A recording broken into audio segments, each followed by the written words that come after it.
काला धन वापस कब आएगा? स्टॉप। विदेशी बैंकों में जमा काली कमाई को भारत लाने की खबरें सुनते सुनते दशकों बीत गए, लेकिन इंतज़ार की घड़ियां हैं कि ख़त्म होने का नाम ही नहीं ले रही है। स्टॉप। स्विट्ज़रलैंड के बैंकों में भारतीय खाता धारकों को तीसरी सूची इसी माह मिलने की खबर फिर सामने आई है। स्टॉप। करोड़ों भारतीयों के मन में उम्मीद जगी होगी कि देश को लूटने वालों के नाम शायद उजागर हों। स्टॉप। काले धन पर चोट को लेकर 7 सालों में पहले केंद्र में भाजपा सरकार आई तो लगा कि शायद कुछ ही नेताओं, उद्योगपतियों और उन सरकारी अधिकारियों के नामों का खुलासा हो जिन्होंने 2 नंबर की कमाई विदेशों में जमा कर रखी है। स्टॉप।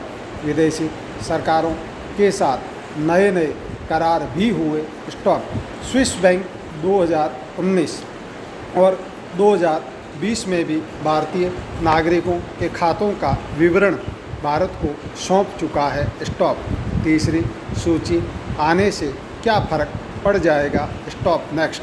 केंद्र में भाजपा सरकार आने के बाद आम जन को लगा कि अब शायद कुछ ऐसा हो जो पहले नहीं हुआ। स्टॉप। लेकिन ऐसा कुछ नहीं हुआ। स्टॉप। सब जानते हैं कि काले धन की गंगा कहाँ से निकलती है। स्टॉप। रोजाना लाखों की रिश्वत लेते अधिकारियों के पकड़े जाने की खबरें सार्वजनिक होती है। स्टॉप। बड़े बड़े बैंकों और विदेशों से होने वाली अरबों खरबों की खरीद में कमीशन का खेल भी किसी से छिपा नहीं है। स्टॉप। इसके बावजूद इसके कितने नेता अधिकारियों के नाम सामने आए हैं। चंद अपवादों को छोड़ दिया जाए तो हालात बदलते दिखते नहीं हैं। स्टॉप। कानूनी प्रक्रिया इतनी जटिल है कि काली कमाई करने वालों पर शिकंजा कसना आसान नहीं है। स्टॉप। तो फिर कैसे यकीन हो कि विदेशी बैंकों में जमा काला धन कभी वापस आ भी पाएगा? स्टॉप। नेक्स्ट। सवाल उठना स्वाभाविक है कि 2014 के लोकसभा चुनाव से पहले काला धन वापस लाने का वादा करने वाली सरकार कितना सफल हो पाई है। सफल नहीं हो पा रही तो इसके पीछे क्या कारण है? भ्रष्ट तरीके से कमाई करने वालों ने कानूनी अड़चनों से बचने के लिए अनेक रास्ते निकाल रखे हैं। स्टॉप। गैर सरकारी संगठनों के माध्यम से काले धन को सफ़ेद करने की बात भी सामने आई है। स्टॉप। ऐसे में सरकार की जिम्मेदारी बनती है कि इन सभी तथ्यों से जनता को अवगत कराया जाए। स्टॉप। सरकार को आगे आकर बताना चाहिए कि बीते 7 सालों में इस मुद्दे पर उसने क्या कदम उठाए और इसमें कितनी सफलता मिली। स्टॉप। विदेशी बैंकों में जमा काले धन के खाता धारकों की सूची मिलने की खबर मात्र को बड़ी सफलता के रूप में नहीं देखा जा सकता। स्टॉप। सफलता तभी मानी जाएगी जब 2 नंबर का पैसा फिर सरकारी खाते में वापस आ जाए। स्टॉप। नेक्स्ट। हमारे तकनीकी शब्दावली की बैसाखियों पर टिकी है। स्टॉप।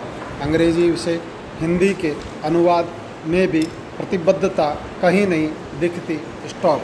यही कारण है कि संस्कृत हिंदी के लोकप्रिय कोश में भी करीब 80% कार्य मेनियर विलियम्स का प्रतिध्वनित होता दिखाई पड़ता है। स्टॉप। भारतीय ज्ञानपीठ के 1965 से अब तक 54 बार के साहित्य पुरस्कारों में हिंदी साहित्य को कन्नड़ साहित्य की भांति 7 बार स्थान मिला है। स्टॉप।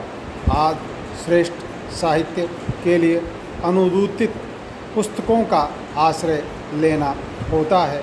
स्टॉप। नेक्स्ट, आज हिंदी दिवस के मौके पर हमें नए सिरे से इसके स्वरूप के पुनर्निर्माण पर चिंतन करना चाहिए। स्टॉप। दुश्मन तो चारों ओर है, कौमा, बलवान भी है, कौमा, किंतु संकल्प के आगे ठहर नहीं सकते। स्टॉप। यह भी एक महाभारत ही होगा। स्टॉप। लड़ेंगे और जीतेंगे। स्टॉप। हमें शब्दों के आगे सोचना होगा। स्टॉप। शब्द ब्रह्म तक विचार करना होगा। स्टॉप। सबसे पहले तो संस्कृति की बैसाखियों को छोड़कर स्वतंत्र स्वरूप में हिंदी को प्रतिष्ठित करना होगा। स्टॉप। घरों में माँ बाप को तथा पाठशालाओं में शिक्षकों को जागरूक करना होगा। स्टॉप।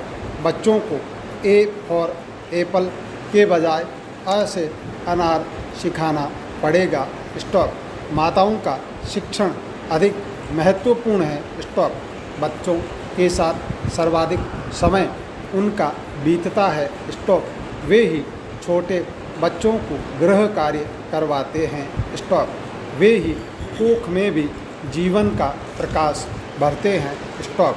सवाल यह है कि जितनी मेहनत हम अंग्रेजी सीखने में करते हैं, कौमा, उतनी मेहनत हम अपने ही भारत देश की किसी और भाषा को सीखने में क्यों नहीं करते हैं।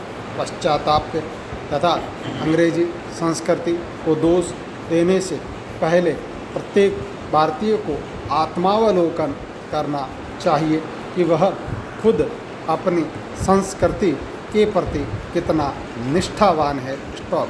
जिस भाषा को अंग्रेज़ों ने हम पर थोपा, कौमा, उसे लोग बड़े शौक से अपनी दिनचर्या में शामिल कर रहे हैं। स्टॉप। अंग्रेज़ तो इस देश से चले गए, कौमा, पर अंग्रेजियत हावी है। स्टॉप। अब भी जब भी हिंदी दिवस आता है, हिंदी पखवाड़ा, कौमा, सप्ताह का आयोजन कर, कौमा, हिंदी पर लंबे लंबे वक्तव्य देकर, कौमा, प्रतियोगिता आयोजित कर कुछ लोगों को हिंदी के नाम पर सम्मान, कौमा, इनाम देकर इतिश्री कर ली जाती है। स्टॉप। यही हाल Father's Day, comma, Mother's Day का भी है। स्टॉप। माता पिता का सम्मान ग्रीटिंग कार्ड, चॉकलेट, केक जैसे बाज़ार में सिमट कर रह गया है। स्टॉप। नेक्स्ट, हमारे देश में भाषाई संघर्ष को कहीं जगह नहीं होनी चाहिए। स्टॉप। यह तभी संभव होगा जब जितना हिंदी को आगे बढ़ाने का काम हो, उतना ही क्षेत्रीय भाषा को भी वरीयता मिले। स्टॉप। ज़रूरत रोजगार के अवसरों की भी है। स्टॉप। हिंदी में व्यावसायिक शिक्षा देने वाले संस्थान भी हों। स्टॉप। यदि हिंदी पढ़ने वालों को अंग्रेजी के विद्यार्थियों के समान ही मौका मिले तो कम से कम हम हिंदी पट्टी में भी हिंदी को जन जन की भाषा बना ही देंगे। स्टॉप। ज़रूरत भाषा भेद के बजाय ज्ञान पर आधारित रोजगार देने की है। स्टॉप। यह काम सरकारें भी करें और निजी क्षेत्र भी करें। स्टॉप। देश का प्रत्येक नागरिक यह ठान ले कि वह चाहे कितनी भी भाषाएं सीखे, लेकिन हिंदी पढ़ना, लिखना व बोलना अवश्य सीखेगा। स्टॉप। तो हम हिंदी को उसका खोया सम्मान वापस लौटा पाएंगे, कौमा, इसमें संदेह नहीं है। नेक्स्ट, कभी भारत जगत गुरु था। स्टॉप। आज भी संभव है। स्टॉप। हमें प्राचीन ज्ञान को संस्कृत के पिंजरे से बाहर लाना पड़ेगा। स्टॉप। हिंदी के पतन का एक ही कारण है, यह संस्कृत की बैसाखियों पर टिकी है। स्टॉप। संस्कृत तो इतिहास से चिपक कर रह गई। स्टॉप। परिवर्तन से जुड़ने की, कौमा, नए विषय, कौमा, नई जीवन शैली को अपनाने की तैयारी भी नहीं है। स्टॉप। जो ज्ञान संस्कृत में समाहित है, उसी के आधार पर हिंदी साहित्य समृद्ध हुआ। स्टॉप। आज फिर हिंदी में ज्ञान उपलब्ध ही नहीं है। स्टॉप।